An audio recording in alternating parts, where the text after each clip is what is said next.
Hello, and welcome to an explanation of the Section 504 program here at Clark, Texas.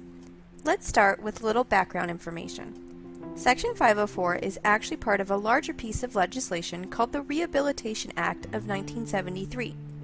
This is a civil rights law that prohibits discrimination against people with disability by any public or private entity receiving federal funds, such as a school.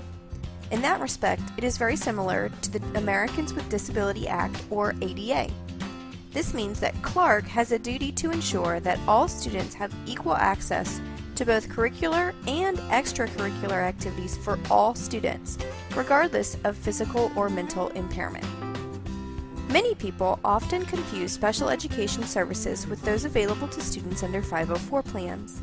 This diagram helps explain the difference. Note that while a child might have a disability, that doesn't automatically qualify them for 504 services. The disability must substantially limit a major life function. Also note that special education services have a stricter definition than 504. So what is the process of identifying students eligible for 504 services? First, documentation of the student's mental or physical impairment must be submitted to the nurse, counselor, or administration. This, in and of itself, does not qualify the student for a 504 plan. Then, a committee, of which the parent may or may not be a member of, is convened to review all relevant data and determine the student's eligibility.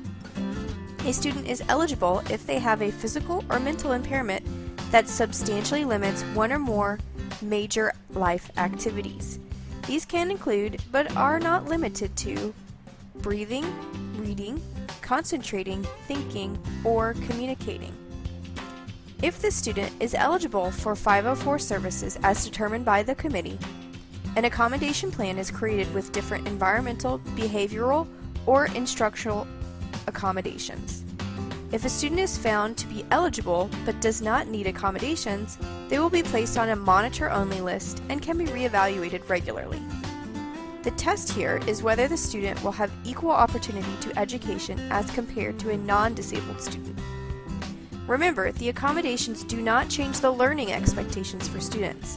They only change how a student accesses information or demonstrates their learning. The plan is reevaluated at least every 3 years, and most students will continue to have the plan for the duration of their academic careers. I hope this clears up some of the questions you have about 504. Please feel free to contact campus with any further questions you may have. Thank you.